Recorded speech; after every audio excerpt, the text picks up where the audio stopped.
Hello, I'm Gary Moe. Thank you for your interest in Friends en Route Bed and Breakfast Travel Club.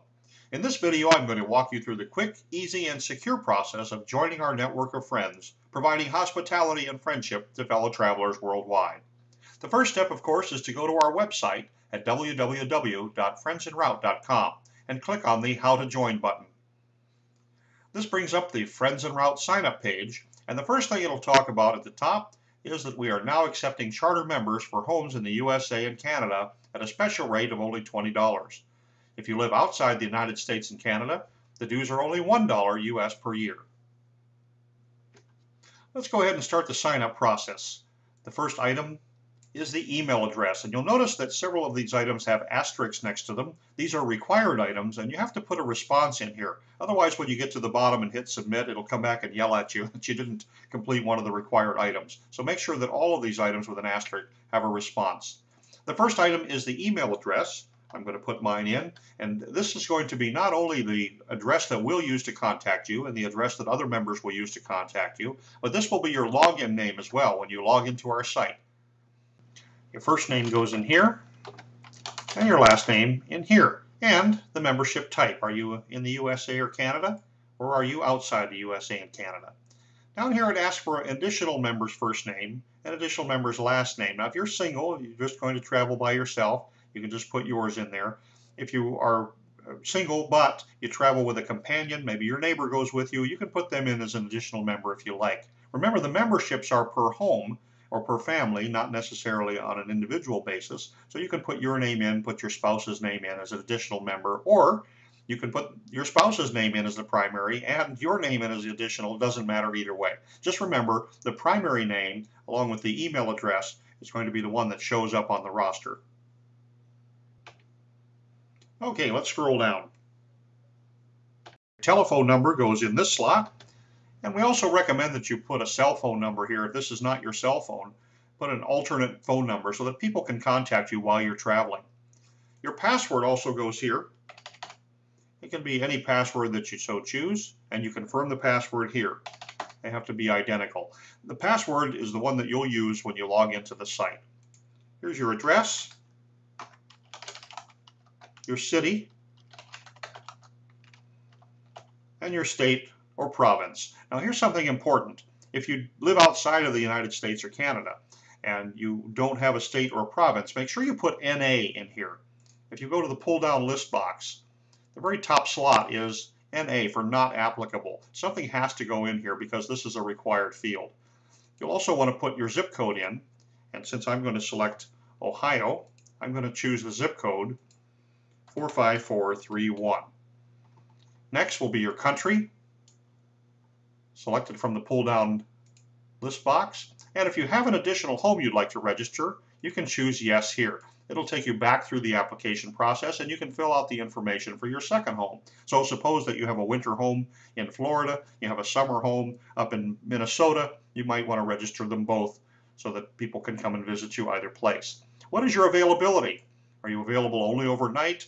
Overnight and daytime, okay, or varies? Call ahead. This is important when people are making the decision on where to stay so that they know what to expect when they get there. What is your seasonal availability? Are you available year-round? Or perhaps you travel during the summer frequently and you would only be available from October until May. That's strictly up to you. And what are your interests? Do you like to sew? Do you like to hike? Do you like to cycle? This is a nice bit of information to have, so your guests can have something to talk about with you or perhaps even share a similar activity. Let's go down to employment. Are you employed full-time? Are you employed part-time, retired? And what is your profession? What kind of home do you have? Single family, condo, apartment, modular? And how many guests can you reasonably accommodate at one time? Maybe 2, 3, maybe 10. Maybe that's in a tent in the backyard. Who knows? Something you can discuss with your guests before they arrive. What kind of bed do you have? Queen bed, single bed, double bed, non-standard. Maybe you have a futon that's available. And what is the bathroom type? Private or shared? Under breakfast served, you can choose full breakfast, continental breakfast, guest preference, or the most flexible option we'll discuss. Now, I always leave "will discuss" because I figure if you're getting up at 6 a.m. to catch a plane, most likely I'll show you where the milk and the cereal are or leave the toaster out. But if you're going to be around a while longer, then I'm happy to make some pancakes for you and share some conversation over breakfast. What is your home environment? Do you have children under 18? Do you have air conditioning, non-smoking, pets? And what are the restrictions in your home? It's nice to tell people up front, look, this is a non-smoking home, before people get there and make them uncomfortable and you uncomfortable, so you can discuss this up front. Keep in mind, all of these are guidelines, so when you arrange with your host or arrange with your guests over the phone, you can discuss these sort of things, but this gives them an opportunity up front to immediately say, oh, well, this is a non-smoking home, I'd rather not go. What optional amenities are available? Wi-Fi, laundry, kitchen privileges, etc. And by kitchen privileges, incidentally, this means you can warm something up. I wouldn't expect to go to someone's home and cook a 10-course meal, but can we put some things in the refrigerator? Can we use the microwave? Can we use the washer and dryer? Do we have Wi-Fi? And what optional services are you sometimes willing to provide? Sightseeing, transportation. Again, this is not a contract that when somebody shows up, you've automatically are going to be expected to show them around, but you can say, look, I'm willing to do it, and if time allows, we can certainly discuss that. What are the nearby attractions? And do you want a timely departure? This just tells people, look, I work full time and I wouldn't expect you to hang around until 10 o'clock in your bathrobe and make me late for work. So we ask reasonably that you depart by 9 a.m. or before. Of course, it's always best to discuss the departure time specifically with each host or guest. Are last minute guests okay? Some people need more planning than others. We ask for a referral. The person that told you about Friends en Route. And down here is a little item that cannot be read by computers, but it can be read by you, a human being. And we do this to keep spam bots from putting out hundreds of phony applications. It just keeps our system a little easier to manage. Finally, at the end is our yada, yada, yada, our terms and conditions. And this just basically says, here's the rate if you stay with somebody. We would expect you to give them $10 a day for one person, $15 for two, and you would obviously be a good host and a good guest by accepting the terms and conditions. And then we hit the sign up button and we're ready to go. Congratulations, your membership application has been received. Now we put in the discount code that we have. If we're coming in at the special charter membership rate, we're going to put the code RR565, or if you have another code, you can put that in there as well. For example, if you live outside of the United States and Canada, you can choose the code ONA and then choose Get Discount.